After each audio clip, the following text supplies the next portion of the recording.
నిర్వహించనుంది కూటమి ప్రభుత్వం. ఈ బీచ్ ఫెస్టివల్ ఫిబ్రవరి 1 వరకు కొనసాగనుంది.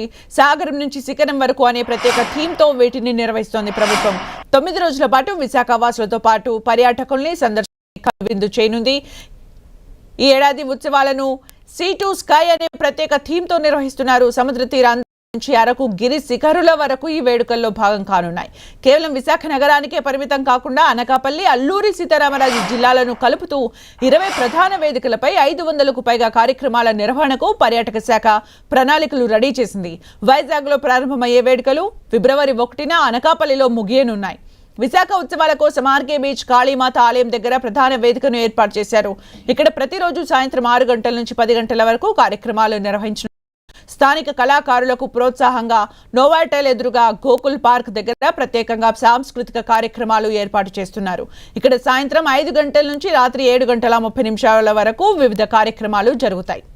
వైజాగ్ ఉత్సవ వేడుకలను జిల్లా ఇన్ఛార్జ్ మంత్రి డిబివి స్వామి, పర్యాటక శాఖ మంత్రి కందుల దుర్గేష్ తో పాటు ఇతర ప్రముఖులు ప్రారంభించనున్నారు. ఉత్సవాల ప్రారంభోత్సవం సందర్భంగా singer Sunitha live concert, drone show, fireworks, carnival ఉంటుంది. పర్యాటకుల్ని ఆకట్టుకునేందుకు ప్రభుత్వం ప్రత్యేక ఏర్పాట్లు చేసింది. సాహస క్రీడను ఇష్టపడే కోసం రుషికొండ తీరంలో స్కూబా డైవింగ్, హెలికాప్టర్ రైడ్స్, పారా మోటార్ రైడ్స్ ఏర్పాటు చేశారు. నేటి నుంచి నెల 31 వరకు రుషికొండ బీచ్ లో ప్రత్యేక కార్యక్రమాలు, భీమిలి బీచ్ లో 25 నుంచి బోట్ రేసింగ్ ఏర్పాటు చేశారు. ఈ నెల 27 నుంచి 29 వరకు coastal football league, coastal volleyball league, coastal kabaddi league పోటీలు నిర్వహించనున్నారు. ఫుట్బాల్ లీగ్ లో 40 జట్లు పాల్గొంటున్నాయి. మరోవైపు ఆంధ్ర యూనివర్సిటీ ఇంజనీరింగ్ కాలేజ్ లో రంగోలీ పోటీలు నిర్వహించనున్నారు. వంటల పోటీలు సన్ ఇంటర్నేషనల్ స్కూల్ ఆధ్వర్యంలో జరగనున్నాయి. రంగోలీ క్యులినరీ కాంపిటీషన్ కు ఈ నెల 27లోగా నమోదు చేసుకోవాల్సి ఉంటుంది. ఫైనల్ పోటీలు జనవరి 30న నిర్వహిస్తారు. జనవరి 31న స్వర్ణ భారతి స్టేడియంలో క్రీడా ప్రాధికార సంస్థ సహకారంతో చిల్డ్రన్ ఒలింపియాడ్ అదనంగా చిన్నారుల కోసం baby crawling, running race, jumping ball, skating లాంటి పోటీలు నిర్వహించనున్నారు. విశాఖ ఉత్సవాల్లో భాగంగా క్రౌన్ ఆఫ్ వైజాగ్ పేరుతో mister Vizag, miss Vizag, Mrs Vizag పోటీలు నిర్వహించనున్నారు.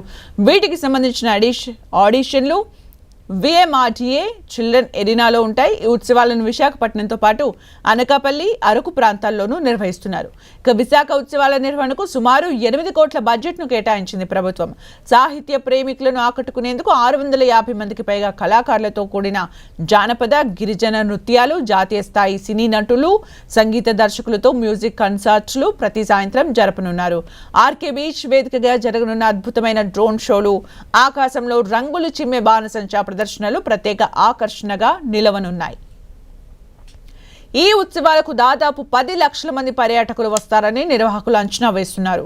దీంతో సుమారు 500 కోట్ల మేర ఆర్థిక లావాదేవీలు జరుగుతాయని భావిస్తున్నారు అధికారులు. హోటల్, రవాణా, ఆహార రంగాల్లో సుమారు 3000 మంది యువతకు, స్థానిక కళాకారులకు ఉపాధి లభించనుందని చెబుతున్నారు.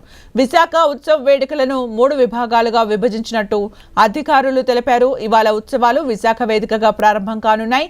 జనవరి 31 వరకు బీచ్ యాక్టివిటీస్ కొనసాగుతాయని అధికారులు తెలిపారు. అదేవిధంగా అనకాపల్లిలో జనవరి 29, 30 తేదీల్లో వార్షిక వేడుకల నిర్వహణతో పాటు ముగింపు సభను జరుపుతారన్నారు.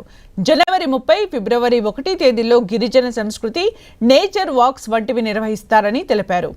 పర్యాటకుల భద్రత దృష్ట్యా పోలీస్, మున్సిపల్ యంత్రాంగం భారీ ఏర్పాట్లు చేసింది. ముఖ్యంగా తీర ప్రాంతాల్లో లైఫ్ గార్డ్స్, నిరంతర నిఘా కోసం ప్రత్యేక బృందాలు, అధికారులు రంగంలోకి దించారు. ఉత్తరాంధ్ర బ్రాండ్ ఇమేజ్ ను గ్లోబల్ స్థాయిలో నిలబెట్టే ఈ వేడుకను జయప్రదం చేయాలని ప్రభుత్వం ప్రజలకు పిలుపునిచ్చింది.